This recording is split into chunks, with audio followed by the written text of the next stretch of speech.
जीवन चलने का नाम। जीवन चलने का नाम। जीवन चलने का नाम, खुशियाँ बांटना है काम, झुकना नहीं है ऐ दोस्त, जिंदगी वही मेरी तेरी जो आए दूसरों के काम, जिंदगी जिंदा दिली का है नाम, करते हैं हम जिंदगी को सलाम, को सलाम, को सलाम। जीवन चलने का नाम के हमारे तीसरे एपिसोड के मेहमान हैं सेवानिवृत्त शिक्षक और समाज सेवी श्री सतपाल मोला साहब। जीवन चलने का नाम के हमारे मेहमान हैं राजेंद्र विखोना जी। नमस्कार। हाँ, विखोना जी यहाँ पे government senior secondary smart school Laduka में प्रिंसिपल के पद पर आसीन हैं और ये नेशनल अवार्डी हैं और स्टेट अवार्डी हैं। मैं अभिनंदन करता हूँ डॉक्टर नवदीप नसरिया जी का, तो यहाँ के चंद्रावती हॉस्पिटल के संचालक हैं और बहुत समाज सेवी हैं। आज गौरव शर्मा जी, नमस्कार। नमस्कार। आपका स्वागत करते हैं। धन्यवाद। तो गौरव जी सरकारी प्राइमरी स्कूल मूल्यावली में एक प्राइमरी शिक्षक हैं। मैडम शशि बाला जी, आपका स्वागत है। शशि बाला जी सरकारी प्राइमरी स्कूल मोहारसोना में प्राइमरी शिक्षक के पद पर आसीन हैं। जी। भारत भूषण जी, नमस्कार, आपका हार्दिक स्वागत है। तो भारत भूषण जी हिंदी प्राध्यापक हैं, हिंदी शिक्षक हैं और आल बदला के मिडिल स्कूल में कार्यरत हैं। इसके उपरांत रोमी कटारिया जी, आपका हार्दिक अभिनंदन है। रोमी कटारिया जी अंग्रेजी के प्राध्यापक हैं और यह सीनियर सेकेंडरी स्कूल में कार्यरत हैं। इसके उपरांत नरेश कटारिया जी इसके ऑफ इंडिया से सेवानिवृत्त अधिकारी हैं। तो मैं इनका यहाँ आने पर हार्दिक स्वागत करता हूँ, अभिनंदन करता हूँ। जी सर। तो यहाँ पर हैं सुनीता आहूजा जी, इनका हार्दिक स्वागत करता हूँ। ये सेक्रेड हार्ट स्कूल में हिंदी प्राध्यापक के पद पर कार्यरत हैं। मैं स्वागत करता हूँ शशि सिंगला जी का, जो कि भारतीय विकास परिषद की सक्रिय सदस्य हैं। आपका यहाँ आने पर हार्दिक स्वागत। राजन सिंगला जी, आपका हार्दिक अभिनंदन। राजन सिंगला जी भारतीय विकास परिषद के अध्यक्ष हैं। नमस्कार दोस्तों, एक बार फिर से आपका स्वागत है आपके अपने शो जीवन चलने का नाम में। दोस्तों, आज हम तीसरा एपिसोड आपके समक्ष लेकर आ रहे हैं और तीसरे शो के जो हमारे मेहमान हैं, जो आज की शख्सियत हैं, वो है सतपाल मोहला जी। जी हाँ, नाम बिल्कुल आपने सभी ने जाना पहचाना और सुना होगा, तो लेकिन फिर भी उनके साथ बैठकर हमने चंद बातें की हैं जो आपके साथ अभी शेयर की जाएंगी।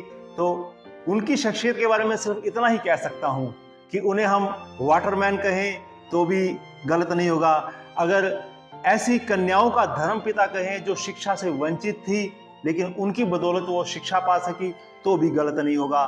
सरकार ने टीबी उन्मूलन प्रोग्राम चलाया, लेकिन उससे पहले भी उन्होंने अपनी एक संस्था सोशल वेलफेयर सोसाइटी के साथ मिलकर अपने तौर पर एक टीबी उन्मूलन कार्यक्रम चलाया, दवाइयाँ वितरित की, महंगी दवाइयाँ वितरित की। तो सतपाल मोहला ऐसी शख्सियत हैं जो हर जन सेवा के कार्य में बढ़ चढ़कर आगे रहे। तो आइए उनसे करते हैं मुलाकात, लेकिन उससे पहले आपको दिखाते हैं उन पर आधारित एक डॉक्यूमेंट्री। दोस्तों, कहावत है कि जीवन कभी रुकता नहीं है और हमारे खास शो जीवन चलने के नाम में आज आप जिस शख्सियत को तपती दोपहर में फाजिल्का के रेलवे स्टेशन में यात्रियों की जल सेवा करते हुए, बेसहारा गाय को घर की पहली रोटी खिलाते हुए देख रहे हैं, उनका नाम सतपाल कृष्ण मोहला है। सतपाल कृष्ण जी हमारे इस शो के तीसरे एपिसोड के मेहमान हैं। उन्हें अक्सर आप फाजिल्का के धर्मस्थलों की सफाई और सेवा करते हुए और छोटे छोटे जीवों के प्रति दया भाव दिखाते हुए कीड़ों इत्यादि को दाना खिलाते हुए देख सकते हैं। ये सब तो उनका निजी सेवा भाव है, लेकिन अपनी सरकारी अध्यापक की नौकरी से सेवानिवृत्ति के बाद उन्होंने सेवा भाव को निजी स्तर तक ही सीमित नहीं रखा, बल्कि अपनी सेवाओं का लाभ समाज के हर वर्ग को देने की दिशा में वह काम करने लगे। उनके अपने घर में पूजा का स्थान बना हुआ है, लेकिन उन्होंने अपनी रिहायशी स्थल विजय कॉलोनी में घर के सामने पौधों की क्यारियों में मंदिर और शिवालय का निर्माण कॉलोनी वासियों के सहयोग से करवाकर अनेक परिवारों की आस्था के केंद्र स्थापित करवाया और खुद भी मंदिर में सुबह शाम सेवा करते हैं। आइए अब करते हैं उनके जीवन के अलग अलग सोपान की बात। तो तो सतपाल कृष्ण मोला का जन्म 5 अप्रैल 1943 में पाकपटन में पाकिस्तान में सोहनलाल सुमित्रा देवी के घर में हुआ। भारत पाकिस्तान बंटवारे के बाद परिवार फाजिलका आकर बस गया और सतपाल जी की प्रारंभिक शिक्षा यहाँ के सबसे पुराने और प्रतिष्ठित स्कूलों में शुमार एसटी हाई स्कूल और उच्च शिक्षा सरकारी एमआर कॉलेज में पूरी हुई। उन्होंने राजनीति शास्त्र में एमए की डिग्री हासिल की। नेतृत्व के गुण सतपाल कृष्ण जी में बचपन से ही थे, जो जवानी और अब वृद्धावस्था में भी उनमें विद्यमान है। अच्छी शिक्षा दीक्षा के दम पर उन्हें शिक्षा विभाग में नौकरी मिल गई और उन्होंने 6 अप्रैल 1978 में सरकारी प्राइमरी स्कूल आजमवाला में ज्वाइन किया। हालांकि उन दिनों में सरकारी स्कूलों में ज्वाइनिंग स्थायी की बजाय 1 या 2 साल के अनुबंध पर आधारित होती थी और कुछ समय बाद अनुबंध समाप्त होने के बाद उन्होंने दोबारा ज्वाइन करने की बजाय यहाँ के कॉलेज रोड पर स्थित डीएवी सीनियर सेकेंडरी स्कूल में ज्वाइन कर लंबे समय तक विभिन्न पदों पर सेवाएं दी और आज भी स्कूल प्रबंध समिति के सक्रिय सदस्य के रूप में सेवाएं दे रहे हैं। श्री मोहला का विवाह 1972 में 4 मार्च को यहाँ के ही प्रतिष्ठित परिवार में कांता कुमारी के साथ संपन्न हुआ, जो कि अपने पति की तरह ही एमए बीएड अध्यापिका है और सराहनीय सेवाओं के बाद सेवानिवृत्त हो चुकी हैं। उनके यहाँ 2 बेटियों और 2 बेटों का जन्म हुआ। बेटियां देवशक्ति और अनुराधा प्रतिष्ठित परिवारों में विवाहित हैं और बड़े पुत्र सत्यकांत खाद्य आपूर्ति विभाग में अधिकारी हैं, जबकि छोटे पुत्र गौरव मोहला प्राइमरी अध्यापक हैं। इसी बीच उन्हें सरकार ने फिर से स्थायी अध्यापक के रूप में सेवा का मौका दिया और उनके पिछले कार्यकाल को भी सेवा काल में शामिल कर लिया गया। मोहला जी लमोचड़ कला और विभिन्न स्कूलों में शानदार सेवाएं देते हुए साल 2001 में 5 मई को गांव बांडीवाला के सरकारी स्कूल से सेवानिवृत्त हुए। सेवानिवृत्ति के बाद आज 24 साल से ज्यादा समय बीत चुका है और मोहला जी आज भी भारत विकास परिषद, सेवा भारती, श्री ब्राह्मण सभा, सोशल वेलफेयर सोसाइटी में सक्रिय रूप से सेवाएं निभा रहे हैं। उनकी समर्पित सेवाओं के चलते विभिन्न समाज सेवी संस्थाओं के साथ साथ जिला प्रशासन द्वारा भी उन्हें अनेकों बार सम्मानित किया गया है। वह किस तरह से इन सेवाओं को बखूबी अंजाम दे रहे हैं, आइए हमारे अश्विनी ऊर्जा जी के मार्फत होते हैं सतपाल मोहला जी के साथ मुखातिब।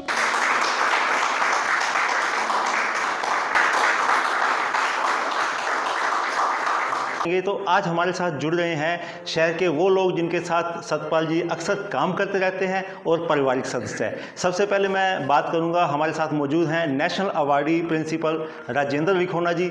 वो भी कई संस्थाओं में मोहला जी के साथ सेवाएं देते हैं, तो उनके साथ बात करेंगे और जानेंगे कि मोहला जी की शख्सियत उनको कैसी लगती है। जहाँ तक सतपाल मोहला जी की ज़िंदगी की बात है, ज़िंदगी में इन्होंने इतने काम किए और जो आप मेरे को नेशनल अवार्डी कह रहे हो सकता है मैंने इनसे कुछ सीख कर ही अपनी ज़िंदगी में कई बातें इनसे ग्रहण की। मैं इनके साथ भारत विकास परिषद का मेंबर के रूप में साथ जुड़ा हुआ हूँ और इनके ये एजुकेशन से है, कई बार हम एजुकेशन के मुद्दों पर मैं इनसे सलाह लेता हूँ। मतलब कि बहुत अच्छे इंसान है और वाकई ही आपने श्री सतपाल मोहला जी को इस प्रोग्राम में लेकर बहुत अच्छा किया। समाज सेवियों के साथ साथ उन लोगों से भी बात करेंगे जिनके साथ मोहला जी का इतने घनिष्ठ संबंध रहे हैं कि वो खुद आज यहाँ पर पहुँचे हैं। तो मेरी मुराद है डॉक्टर नवदीप जी से। मोहला जी के साथ आपके जो संबंध है वो किसी से छुपे नहीं हैं, बहुत हद तक घनिष्ठता है उन संबंधों में। वो एक टीचर के रूप में आपके जो इंस्टीट्यूट है उसके अंदर आए थे और वो इस समय आपके परिवार का हिस्सा हैं। क्या कहना चाहेंगे उनके बारे में आप? सर देखिए, मेरी उम्र इस समय 62.5 ईयर और मैं इनको पिछले 52 सालों से जानता हूँ। 72 में इन्होंने डीएवी स्कूल ज्वाइन किया एज ए टीचर और 78 में इन्होंने डीएवी स्कूल छोड़ के गवर्नमेंट जॉब ज्वाइन करी। मैं इनको 72 ऑनवर्ड्स जानता हूँ।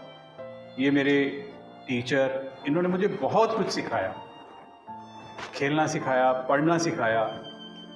मेरे पिताजी स्कूल के मैनेजर थे, लेकिन इन्होंने जो मुझे सिखाया वो शायद मेरे पिताजी ने इतना नहीं सिखाया जिन्होंने इन्होंने मुझे जो सिखाया। उसके बाद स्कूल छोड़ने के बाद इन्होंने स्कूल छोड़ा नहीं, सिर्फ फिजिकली स्कूल छोड़ा, लेकिन दिमागी तौर पे इन्होंने स्कूल नहीं छोड़ा। आज ये हमारी मैनेजिंग कमेटी के बहुत ही वरिष्ठ सदस्य हैं। सबसे बड़ी बात यह है कि हम जब भी मीटिंग पे बैठते हैं, कोई बात होती है, मैं कहता हूँ सभी मेंबर से बात करते हैं हम कि ये प्रोजेक्ट करने में थोड़ी पैसे की कमी है, ये प्रोजेक्ट करने में मैन पावर की कमी है, तो इनका एक ही जवाब होता था, नवदीप तू काम कर, मैं बैठा तेरे पीछे। और वाकई वो काम कभी भी नहीं रुकता था। आज तक भी नहीं रुका। आज अगर डीएवी स्कूल को चल रहा है, इन जैसी शख्सियत के सिर पर चल रहा है। मैं इनका बहुत आभारी हूँ। हम एक परिवार की तरह रह रहे हैं। इनके छोटे भाई, मेरे पिताजी के साथ इनके परिवार के संबंध, और हम पूरी कोशिश कर रहे हैं कि ये संबंध जन्मों जन्मों तक रहें। इनके बेटे हैं, उनसे भी हमारा बहुत प्यार है। इन्होंने जो स्कूल के लिए किया, जो आज भी कर रहे हैं, हम कभी नहीं भुला सकते। और जो शहर के लिए कर रहे हैं, तो सारा शहर इनका ऋणी है, कोई भी नहीं भुला सकता। जो ये रिटायर्ड होने के बाद भी इतने अच्छे काम कर रहे हैं, परमात्मा इनको लंबी उम्र दे और ये और भी काम करें। तो मोला जी शिक्षण कार्य से जुड़े हैं, बहुत ही पवित्र कार्य है। तो शिक्षक से बात ना की जाए तो अधूरा रहता है। हालांकि एक शिक्षक के रूप में उनकी छवि कैसी है, तो बात करेंगे। मैम रोमी कटाई हमारे साथ मौजूद हैं, उनसे जानेंगे कि वो मोला जी की शख्सियत से किस हद तक प्रभावित है। अंकल जी के बारे में बहुत सुना हुआ है, बहुत अच्छे शिक्षक हैं और बहुत अच्छे समाज सुधारक हैं। इनकी जो भी इनका सुनते हैं तो बहुत अच्छा लगता है और इनसे प्रेरणा मिलती है कि मैं भी एक शिक्षिका हूँ और लगता है कि जब मैं रिटायर हो जाऊँ तो मैं भी इसी तरह समाज में कोई ना कोई सेवा करूँ, कोई ना कोई काम करती रहूँ, ताकि हम कभी भी इस समाज के साथ जुड़े रहें। और एक मैं कहना चाहूँगी इनके लिए और सभी शिक्षकों के लिए जो भी काम करते हैं, भी जो हम काम करना चाहते हैं, कभी भी हमें मुश्किल ना हो तो सामने हो मंजिल तो रास्ता ना मोड़ना, जो भी मन में हो वो सपने ना तोड़ना, कदम कदम पे मिलेगी मुश्किल आपको, बस सितारे चुनने के लिए कभी ज़मीन मत छोड़ना। और मैं इनसे प्रेरणा लेते हुए ये अपने मन में हमेशा रखूँगी कि कभी भी कोई मुश्किल आए, लेकिन हमें अपना कर्म करते रहना चाहिए। मोला जी सिर्फ समाज सेवा में या शिक्षण में ही नहीं जाने जाते। समाज सेवा की बात करें तो जिस संस्था से वो बहुत ज़्यादा आध्यात्मिक भावनात्मक रूप से जुड़े हुए हैं वो है भारत विकास परिषद। तो भारत विकास परिषद के ही सदस्य डॉक्टर कुणाल मलिक आज हमारे साथ मौजूद हैं। उनके साथ बात करेंगे और जानेंगे कि संस्था में उनके कार्य उनको कैसे लगते हैं और किस हद तक उनसे वो प्रेरणा लेते हैं। जिन शख्सियत को बुलाया है अपने आंगन में, सतपाल मोहल्ला अंकल से मैं बचपन से उनके रूबरू रहा हूँ, क्योंकि उनके वाइफ अर्धांगिनी और मेरे मदर एक ही स्कूल में इकट्ठे पढ़ाते रहे हैं।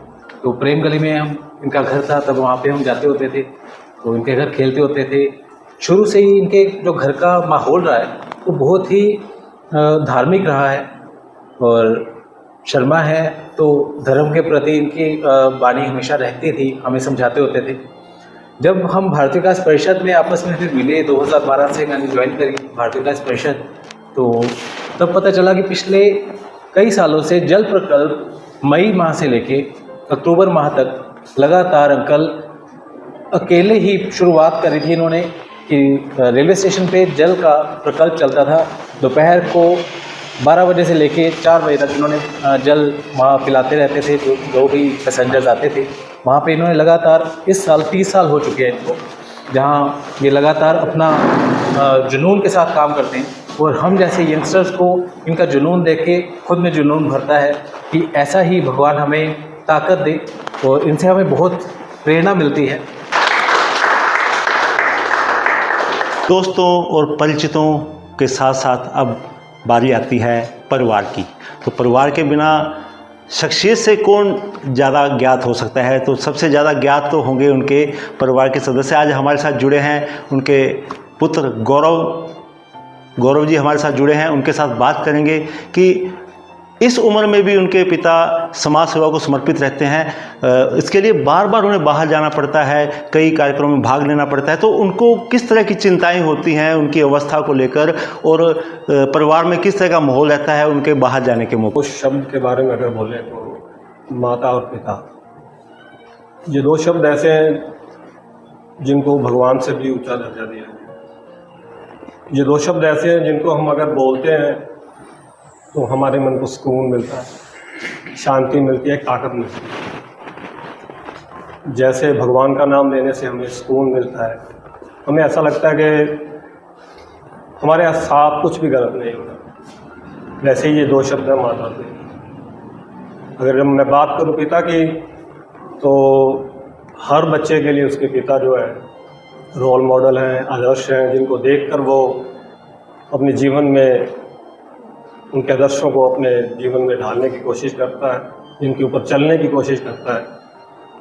तो यहाँ मैं ये कहना चाहूँगा कि बाकी बच्चों की तरह मेरे पिता भी मेरे लिए मेरे आदर्श हैं, जिनको देखकर मैंने सीखा उनकी तरह करने की, उनकी तरह चलने की। जिस रास्ते पर वो चलते मैं कोशिश करता हूँ, लेकिन जो चीज़ उनको अलग बनाती है बहुतों से,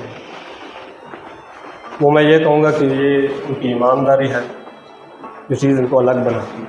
ईमानदारी अपने काम के प्रति, ईमानदारी समाज के प्रति, चाहे वो किसी भी तरह का काम हो। आज भी कोई भी इनको अगर कभी भी किसी वक्त आकर बुलाए कि मेरे को ये तकलीफ़ है, मेरे को ये मुश्किल है, जो बिना चीज़ की किसी परवाह किए वहाँ उनके साथ चले जाए। इस बात के लिए कई बार घर में मम्मा बोलते हैं कि आप थोड़ा अपनी सेहत को देखा करिए आजकल, तो ये कहते हैं नहीं कोई बात, और उनके साथ ये चल पड़ते हैं। इनकी एक बात मुझे हमेशा याद रहती है, ये बोलते हैं कि अगर समाज में किसी को तकलीफ़ में देखकर, किसी भी जीव को तकलीफ़ में देखकर अगर आपके दिल में तकलीफ़ नहीं हुई तो आप इंसान नहीं। तो इस चीज़ को मैं हमेशा अपने जीवन में ढालने की कोशिश करता रहूँगा। जो कुछ इन्होंने समाज के लिए किया, जिन चीज़ों में इन्होंने पार्टिसिपेट किया, जैसे जल सेवा है, ये रोज़ गौशाला भी जाते हैं, गाय के लिए रोटी भी डालते हैं, तो ये चीज़ें काफ़ी हैं जिनको देखकर मैं ही नहीं बहुत से लोगों ने इनको अपने जीवन में अपनाने की कोशिश करी है। तो मैं यही कहूँगा कि मेरे पिता मेरे लिए बहुत आदर्श हैं, जिनके कार्यों को देखते हुए, आदर्शों को देखते हुए मैं इनके ऊपर चलने की कोशिश करता हूँ, करता रहूँगा। तो भगवान इनको लंबी उम्र दे। धन्यवाद।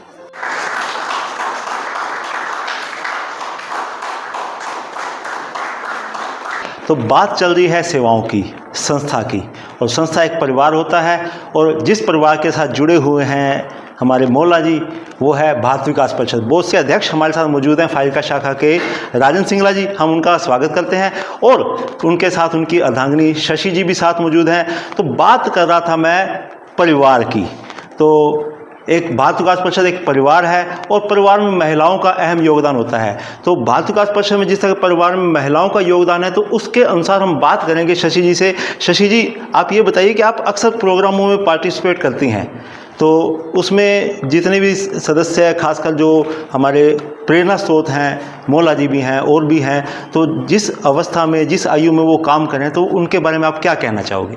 हाँ जी, अंकल जी को मैं लास्ट 25th ईयर से जानू, जब से फाजिलपुर मैरिज होकर आई हूँ। मेरे मतलब पापा के फ्रेंड हैं, फैमिली टर्म्स हैं, हर एक काम में ये बढ़ चढ़ कर भाग लेते हैं, और इनको देखकर लगता है नहीं इनकी उम्र इतनी हो गई है जिस हिसाब से कार्य करते हैं। और पानी का प्रोजेक्ट तो परिषद का बहुत ही अच्छे से संभालते हैं। अप्रैल में इतनी धूप होती है, सबको ये एसी में सो रहे होते हैं, पर अंकल जी वहाँ स्टेशन पे होते हैं हमेशा, कभी बिना नागा पूरी अपनी सेवाएं देते हैं। और जब भी घर आते हैं इतना हमेशा ब्लेसिंग्स दे के जाते हैं, बेटा ऐसे ही बड़ों की सेवा करते रहो। तो मेरी ईश्वर से यही प्रार्थना है कि इनका आशीर्वाद हम पे ऐसा ही बना रहे और ये स्वस्थ रहें। श्री सतपाल मौला जी के जीवन की खूबसूरती ये रही कि उन्होंने कुछ लड़कियों को अपने घर पर रखा, उन्हें पढ़ाया लिखाया और एक अच्छा इंसान बनाया। जो लड़कियां आज अपने पारिवारिक जीवन में स्थापित हैं, खुश हैं, उनमें से एक लड़की ने, महिला ने हमसे बात की, तो उन्होंने अपना वीडियो भी भेजा। प्रस्तुत है उसका यह वीडियो। मेरे रक्षक, और मुझे उस समाज से, उस समाज की बेड़ियों से निकाल कर एक बहुत ही सुंदर खूबसूरत ज़िंदगी देने के लिए पहले तो मैं सबसे पहले धन्यवाद करती हूँ, क्योंकि उस समाज में जहाँ पे बेटियों को पढ़ाने के लिए मुकम्मल परमिशन ही नहीं होती थी, 5 पढ़ाई और शादी कर देती, लेकिन 8 पढ़ाने के बाद जब मेरे पापा को आके इन महान गुरु ने बोला कि मत दो आप खर्चा, मैं सब करूँगा, इसको पढ़ाओ। क्योंकि उन्होंने मेरे नंबर देखे, मेरे अंदर पढ़ने का जज्बा देखा, लेकिन जो हिम्मत और जो हौसला दिया उन्होंने, वो उस जज्बे के आगे नमन है उनको। इनके बारे में मैं तो क्या ही कहूँ, शब्द नहीं है।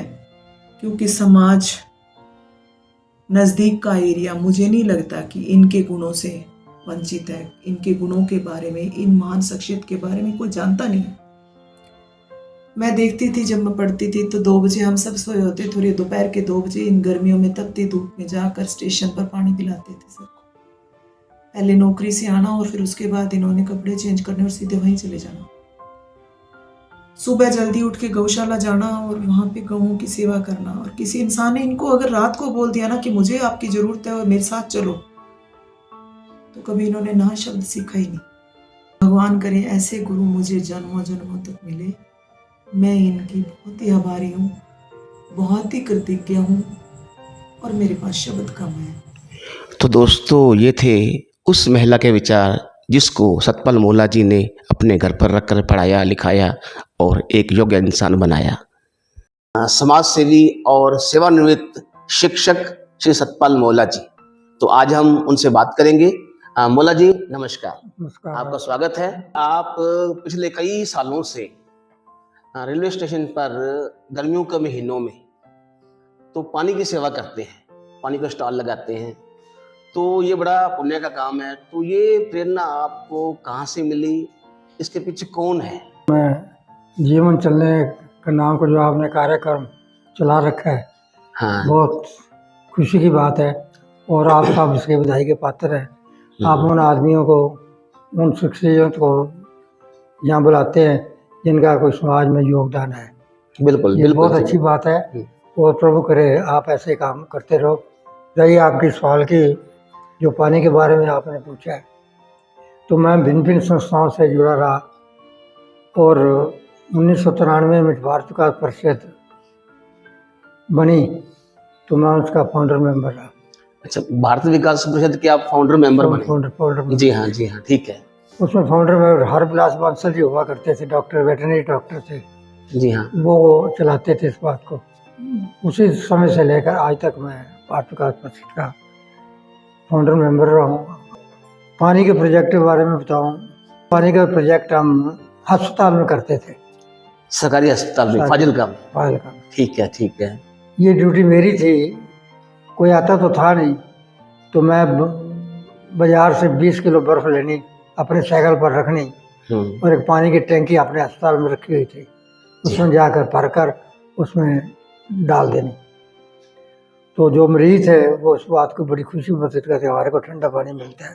तो भारत विकास परिषद वालों ने कहा हमने आपको प्रधान बनाना है। अच्छा, ठीक है, ठीक है। मैंने कहा प्रधान तो मैं बनूंगा, पर विद द कंडीशन, उसमें एक कंडीशन होगी, आप जो पानी का जो प्रोजेक्ट है रेलवे स्टेशन पर शुरू करो। अगर आप करोगे तो फिर मैं एक्सेप्ट करूँगा, अदरवाइज नहीं करूँगा। उसका कारण ये है, जितनी भी सभा सोसाइटी है ना, माइंड ना करना, फ़ोटो वाली हैं, फ़ोटो कराते हैं, तारीख भिजवाई, फ़ोटो कराई, अपना काम किया। चलो फ़ोटो भी ज़रूरी है। मैंने किसी से ये फ़ोटो रखा था, फ़ोटो करा रहे हो, कोई बात नहीं, काम तो करता है। आज 25-26 साल हो गए ये काम चल रहा है। ठीक है। ये जो प्रोजेक्ट है ना, अगर इसका खर्चा लगाया तो 80-90 हज़ार रुपये महीने का बनता है। हाँ। ये 15 मई से 15 सितंबर तक चलता है। 15 मई से 15 सितंबर तक चलता है। कितने महीने हो गए? 4 महीने होते हैं। ठीक है। 30 साल से वो बर्फ दे रहे फ्री ऑफ कॉस्ट। उसका नाम क्या है? हरमिंदर सिंह मीना। हरमिंदर सिंह मीना आपको 30 साल से फ्री बर्फ दे रहा है, फ्री ऑफ कॉस्ट। हाँ, ठीक। एक पैसा भी खर्च नहीं आता, क्योंकि डोनेशन है, उस डोनेशन से काम चलता है। परिषद द्वारा से हमने कभी कोई पैसा नहीं, कोई आए ना आए, मैंने जाना ही जाना। ठीक है, ठीक। और इसके साथ 2-2 रोटियां मैं साथ लेके जाता हूँ, 2 पैकेट 2-2 फुल्कों का, वो भी 30 साल से कर रहा हूँ। इतना तो कितने गर्व की बात है कि सतपाल मोला जी की बदौलत 80,000 रुपये खर्च होने वाला प्रोजेक्ट जो है 0 रुपये में आजकल चल रहा है। तो मोला जी, आप 30 वर्षों तक ब्राह्मण सभा फाजिलका के सचिव रहे हैं। हाँ। तो ब्राह्मण सभा में आपके कार्यों की आज भी बड़ी तारीफ होती है। तो ऐसे कौन से काम हैं जो आपने ब्राह्मण सभा के सचिव होते हुए किए? आपने ब्राह्मण सभा के बारे में मेरे से पूछा। कई सोसाइटियाँ ऐसी होती हैं जिनमें काम करना होता है। ये मेरी पेरेंटल सोसाइटी है। ये जो ब्राह्मण सभा का गठन किया, पहले 2 ब्राह्मण सभा होती थी, एक गौड़ ब्राह्मणों की होती थी, एक पंजाबियों की होती थी। अच्छा, ठीक है जी। तो हमने बैठकर ये निर्णय लिया कि ये दोनों को एक मिला दिया जाए। उसमें जो सहयोग मिला हमारे को, राम कुमार जी त्रिपाठी, अच्छा, पंडित रामनिवास जी, हाँ जी, ठीक है। आदरणीय पंडित साधु राम जी शास्त्री जी, ये सारे ब्राह्मणों ने बैठकर प्रोग्राम बनाया कि ब्राह्मण सभा का गठन किया जाए। मेरे पास एक साइकिल हुआ करती थी, साइकिल पर दरी रखनी, जाके साधु आश्रम में बिछा देनी, वहाँ आदमी इकट्ठे हो जाने। तो धीरे धीरे करते करते ये एक वट वृक्ष बन गया। मेरे को फिरोजपुर ब्राह्मण सभा का प्रधान बनाया गया। नॉर्दर्न जोन ब्राह्मण सभा को मैं मेंबर रहा। पंजाब ब्राह्मण सभा का मैं वाइस प्रेसिडेंट रहा। ऑल इंडिया ब्राह्मण फेडरेशन का मैं सदस्य रहा। तो ये सारा जो है काम ये ब्राह्मण सभा के प्लेटफॉर्म से हुआ। सबसे बड़ी बात जो पंजाब ब्राह्मण सभा में हुई कि परशुराम भगवान की छुट्टी करवानी है हमने। फिर कोई स्थान नहीं था, तो ये जो स्थान अब बना हुआ है, ये स्थान हमारे को मिला। उसमें राजपाल सेठी एक हुआ करते थे, ट्रक वाले, उन्होंने हमारी बहुत सहायता की। पंडित साधु राम जी शास्त्री जो कि संस्कृत विद्यालय के प्रधानाचार्य थे, मुझे जी आप सुनकर आपको खुशी होगी, वो प्रधान संस्कृत विद्यालय का प्रधानाचार्य मेरे साइकिल के पीछे बैठकर जाकर चंदा इकट्ठा करता था। और रामनिवास जी शर्मा जो कि डॉक्टर ब्रजेश के फादर हैं, इनका बड़ा योगदान रहा। कोई इलेक्शन नहीं हुआ, अच्छा, कंटिन्यूसली मैं रहा। आप सेक्रेटरी रहे? सेक्रेटरी रहे। तो दोस्तों, जो ब्राह्मण सभा का भव्य मंदिर बना है, जो ये सब मौला जी की बदौलत हुआ है, इनके देखरेख में, इनके नेतृत्व में हुआ है। और जो पंजाब सरकार द्वारा जो छुट्टी की घोषणा हुई है परशुराम जयंती पर, तो उसमें भी मौला जी का बहुत बड़ा कंट्रीब्यूशन रहा है। आपने ब्राह्मण सभा में काम किया, भारतीय विकास परिषद में आपने पानी का प्रोजेक्ट चलाया। इसके अलावा आपने कौन सी संस्थाओं में काम किया? सोशल वेलफेयर सोसाइटी में काम किया मैंने। ठीक है। वहाँ प्रोजेक्ट होता था टीबी का। टीबी का में वो मैंने काम किया। ठीक है, बिल्कुल। दूसरा से कि सेवा भारती का स्कूल बना हुआ होता है आर्य समाज मंदिर में, उसमें हम जाकर पढ़ाते थे, बच्चों को पढ़ाया। ठीक है, ठीक है, ठीक है। मतलब आपने पढ़ाने का काम सेवा भारती में किया और टीबी के पेशेंट को आपने सोशल वेलफेयर सोसाइटी के माध्यम से आपने उनकी सेवा की। नहीं, जो टीबी के किया उसमें आपका कौन सा दायित्व था, आपकी जिम्मेवारी क्या थी? देखो जी, वो हम ये प्रोजेक्ट दवाई बांटते थे जी। दवाइयाँ बांटते थे? दवाई बांटते। दवाइयाँ कहाँ से आती थी? दवाई अस्पताल से मिल जाती थी। फ्री मिलती थी या? अस्पताल से मिल जाती थी। हाँ। वो डॉक्टर हमारे साथ आते थे। ठीक है। डॉक्टरों के सहयोग से वो दवाई हम वो देते थे। तो दोस्तों, सरकार की ओर से टीबी उन्मूलन कार्यक्रम से पहले अगर फाजिल्का में किसी ने टीबी उन्मूलन का कार्य किया था तो वो थी सोशल वेलफेयर सोसाइटी। तो उसमें भी सतपाल मौला जी का बहुत बड़ा योगदान था। मौला जी, आपने धर्म के लिए कार्य किया, समाज के लिए कार्य किया, शिक्षा के लिए कार्य किया, लेकिन इसके बावजूद आपने अपने घर में कुछ गरीब लड़कियों को रखकर पढ़ाया भी, उन्हें शिक्षा भी दी, जो आज बड़े बड़े अच्छे परिवारों में सम्मानित सदस्य हैं। तो उनके बारे में बताएं कि आपको लड़कियों को पढ़ाने की प्रेरणा और उन पर खर्च करने की प्रेरणा कहाँ से मिली? मैं बांडी वाले में पोस्टेड था। बांडी वाला जो क्षेत्र है, एरिया है, वो जो बागड़ी परिवार है उनसे संबंधित है।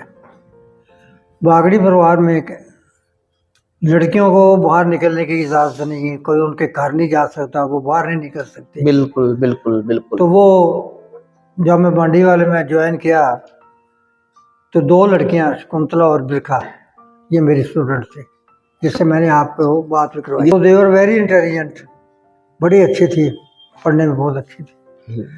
मैंने सोचा ये 10वीं के बाद ये तो पढ़ेगी नहीं, तो इसका प्रोग्राम क्या किया जाए। मैंने अपने घर वालों से बात की, मैं 2 लड़कियां हैं अपनी वाइफ से, बच्चों से। ये तभी संभव हो सकता है अगर आप अपना सहयोग देंगे तो। चलो पूछो उनसे।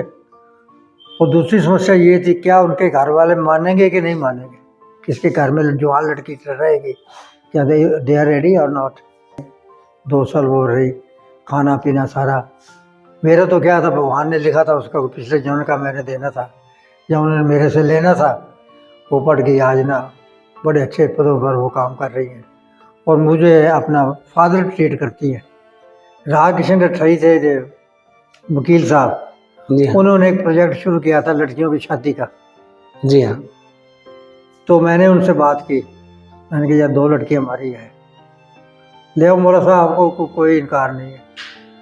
चलो जज जी, वो लड़कियों का मैंने नाम दिया, उसकी शादी होगी, लंबी बात नहीं करता, वो अब अपने घर में सुखी है। तो दोस्तों, सतपाल मोल्ला जी ने शिक्षा के क्षेत्र में कार्य करते हुए अपनी 4 संतानों को ही नहीं पाला, बल्कि और भी बहुत से बच्चों को अपने घर पर रख कर पाला है, कुछ बेटियों को पाला है।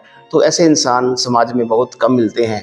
मोल्ला जी, मैंने आपसे काफ़ी प्रश्न पूछे, काफ़ी बातें की हमने, लेकिन कोई ऐसा प्रश्न जो मैं आपसे ना पूछ सका हूँ और आपके मन में अभिलाषा हो उसके बारे में बात करने की, तो ब्रीफ में बताइए। जो आदमी गलती करता है ये उसकी नेचर है, और जो गलती को मान लेता है वो उसके संस्कार है। हाँ, बिल्कुल बिल्कुल। और जो गलती को फिर सुधार लेता है वो प्रकृति है। जो ये 3 चीज़ें याद रखनी चाहिए, नेचर भी को याद रखो, संस्कारों को भी याद रखो। जो प्रकृति होती है ना, वो संस्कार में जब बदल जाती है तो उसको पीछे लाना बड़ा मुश्किल हो जाता है। संस्कार बनाओ और जब अच्छा हो जब प्रकृति बनाओ। तो ये मैं कहता हूँ ये 3 चीज़ें हैं ना, जो ये हर आदमी में ये होनी चाहिए, समझना चाहिए। प्रगति और संस्कार, हाँ, ये होना चाहिए। ठीक है। और इसमें होता है फॉरगेट, एक होता है फॉरगिव। बिल्कुल बिल्कुल। जीवन में आगे बढ़ना है, जिसने आपसे कोई बात की है, आप उसके बारे में इल्म रखते हो, उसको माफ कर दो। जब माफ कर दिया तो माफ करके बाद भूल जाओ, फिर जीवन ठीक बढ़िया बन जाएगा। ये आर्ट ऑफ लिविंग है। तो दोस्तों, आर्ट ऑफ लिविंग के बारे में मोल्ला जी बताते हैं कि किसी को माफ करना और माफ करके भूल जाना, ये 2 अच्छे संकेत हैं। इससे आदमी आगे बढ़ता है, जीवन में सफल होता है और सुखी भी रहता है। तो दोस्तों, ये थे हमारे आज के मेहमान, तीसरे एपिसोड के मेहमान श्री सतपाल मोल्ला जी, एक रिटायर्ड शिक्षक और समाज सेवी। तो इनसे बातचीत बड़ी शिक्षाप्रद रही, बड़ी इंस्पिरेशनल रही। तो आशा है कि आपको भी इनकी बातचीत पसंद आई होगी। तो अगले एपिसोड में हम फिर किसी नई शख्सियत से मुलाकात करेंगे, आपको रूबरू कराएंगे। तो तब तक के लिए आगे दीजिए, नमस्कार। जीवन चलने का नाम, खुशियाँ बांटना है काम, रुकना नहीं है ऐ दोस्त, जिंदगी वही मेरी तेरी जो